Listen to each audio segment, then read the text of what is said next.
everyday thing. It's an everyday thing. It's an everyday thing when you let your nuts hang. Come with me to see how Airbnb guests left the place after a 2-night stay. Let's see. All right, so they used the blanket, which is here, and they must have also used the pizza blanket, which I'll find in a second. They didn't want the chocolates, which that happens sometimes. Okay, so overall, looks good here. Can't really complain. Let's check the kitchen. Okay, so not too bad, not too bad.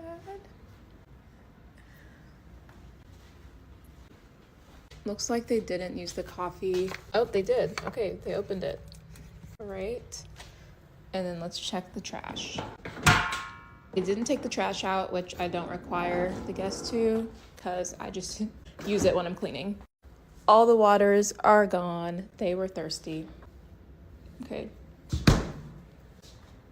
Some toilet paper still here.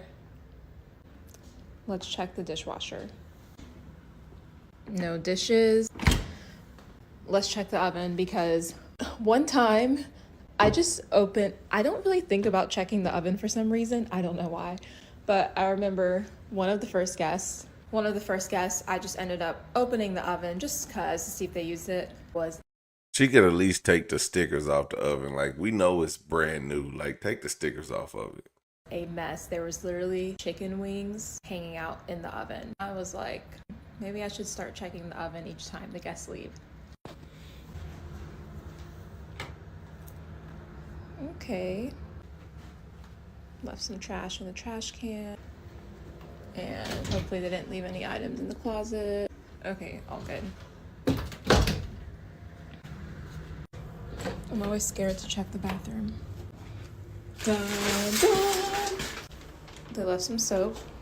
Okay. I have a question for you. I literally leave 2 rolls of toilet paper in here for a 2-night stay, and which I personally think is more than enough. Toilet paper is always gone. 2 full rolls of toilet paper, 2-night stay, 2 people. Let me know what you think about that. All right, looks good. Let's go to the next one. Oh, let's stop here. Looks like they used some of the towels. Let's go in here. My favorite room. All good.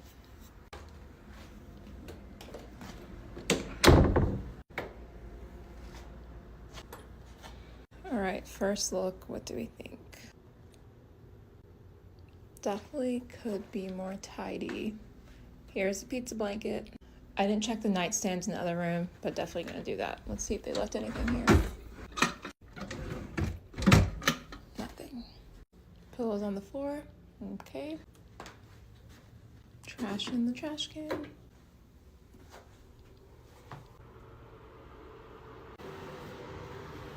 Yeah, man. Probably gonna have to get someone to do the bathrooms. I ain't doing this, bruh. All right, how are we rating these guests?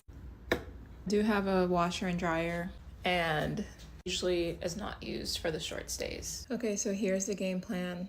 I'm going to clean everywhere except the bathrooms, and then get someone to clean the bathrooms. I'll do the laundry, and then we'll see how far I get today. I'm just not in the cleaning mood. I'm really not. I still have to finish up work. Not doing those bathrooms. Okay, what are we rating the guests? I'm usually nervous to leave a review first because I feel like that's going to remind them to leave me a review because they'll want to see their review. And then I'm like, well, what if they didn't really like the place and they get a 4-star review? So I might just wait to leave them a review and then maybe they'll forget about it. Literally with my fiance, I tell him like, leave the guest a review so they can leave you a review. For the last guest that stayed at his place, he left them a review pretty much right after they left. And then yesterday they left a review, 4 stars. That's literally my worst fear.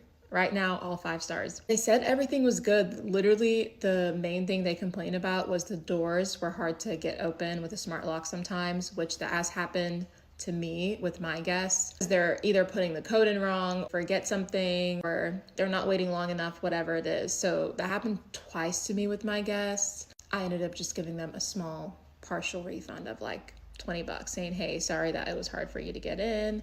This is how to use a smart lock, which probably I didn't need to do that, but I was a new host and I was like, I want my 5 stars, and I got 5 stars, but I probably would have still gotten 5 stars even if I didn't give them the partial refund. Okay, so the point of watching this is because this lady, not only did she give, was it's her style of reviewing the apartment after a tenant stays. Like, no one is supposed to stay in there. And this is why people stay in hotels. Like, when people stay in hotels, we leave hotels like crap. We leave hotels like crap, okay? Condoms everywhere. Valentine. I know so many hotels is probably picking up Valentine pedestals this over the past few weeks. Like, listen, lady. Listen. You're inviting somebody over to do whatever. Whatever they may choose. Mind, you don't know what's gonna happen. There might be a accidental crime scene because someone started their cycle while people was having intercourse. But the fact of the matter is, but then again, you put white sheets on the bed, so you expect that, right? Then you expect them to clean it up. Maybe, you get the stuff that you put on the bed and on the bed to make it not bleed through. Stuff like that is necessary. Don't ask how I know. I'm just telling y'all the facts. So stop being nosy. But the fact is, she is a picky Airbnb host. And everybody in the comments, the reason why I showed the comments is because they do not like everything she's done. Listen, they're saying, I would book an Airbnb just to show you something. 5-star guest, 0-star host. Is it possible to leave a negative review on the Airbnb I did not stay in? Airbnb hosts are the worst. This made me realize Airbnb hosts don't understand they are in the service industry. The reason why she didn't realize she was in the service, I don't want to clean up. I want everybody to clean up after themselves. Ain't nobody finna clean up after themselves. What do you think? You think that they're about to wash the dishes? You think they about to clean the stove? You think they're about to clean their laundry? You think they're about to do their laundry? No, you gotta do it. If you're not willing to do it, she's like, oh, I don't wanna clean the bathroom. I'm gonna just pay the person. See, that's why people in business lose money. Because they're not willing to do the bare minimum for their new venture. They're not willing to do the bare minimum. The bare minimum is cleaning the restroom.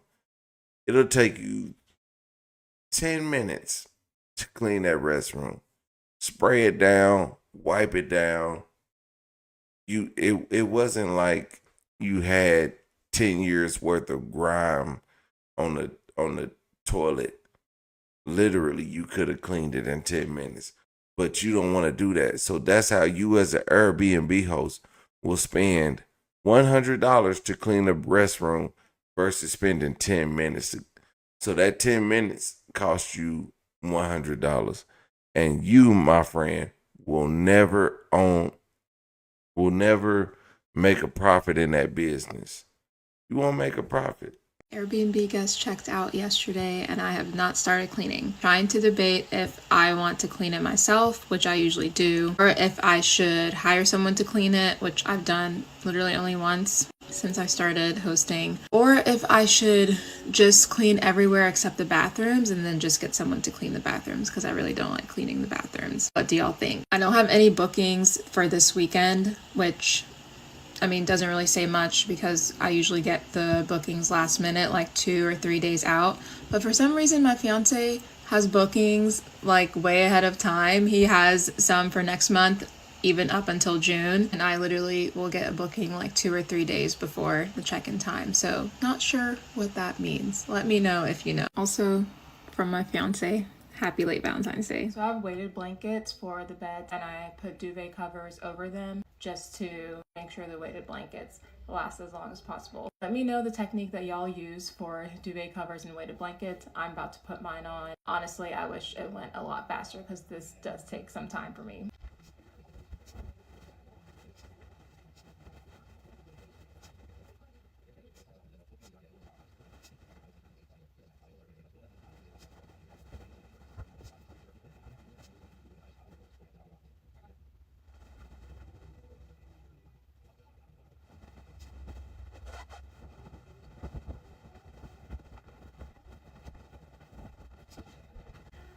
Okay, so is there a better alternative? I really like having the weighted blankets, especially in the winter, but it does take more work to put the duvet covers on. Should I just get rid of the weighted blankets, or should I just not have duvet covers on the weighted blankets and then expect to have to replace them more often? Let me know what you think. Joy into me. You know what I'm saying? Like when you're a person who has a melancholy bent, you kind of do need to find like outlets. Yeah, she's just trying to figure things out, man. What it do, everyday people, man? It's your boy PJ. Today we back with another lit video. Back in the confessional. Yes, we staying lit, big dog. Hey, if you're an Airbnb host, only thing I could tell you is, man, play it by ear. If you're not willing to do the hard stuff, and as this lady, she's vlogging all this and she's asking questions, but she's asking questions from the public. She's not asking questions from other Airbnb owners. Other Airbnb owners will tell you what their experiences, and a lot of them will tell you the worst experiences so you can avoid those. Some of them won't tell you nothing because they want you to learn from your own experiences, and that's the worst. Don't be around with them people. But a consumer like myself, I would tell you, I wouldn't even feel comfortable renting your Airbnb, because if I'm going to be critiqued about how I leave the place, mind you, I hate saying that, but when I went to an Airbnb and how I used the facility, and I was kind of upset because I remember having to, I think I had to put chicken wings on foil because there were no there was no pans. There was no microwave. So I couldn't warm my food up. It was other stuff in that Airbnb. I was like, why is there not this in this Airbnb? And then not only that, the people next door was having sex till like 3 in the morning. And I'm like, bro, it can't be that good. Well, the girl was like, I wanted to tell her, shut up and get it over with. Shut up and bust a gut. You over here, shut up and bust that nut. Talking about 3 o'clock in the morning, you over here acting up.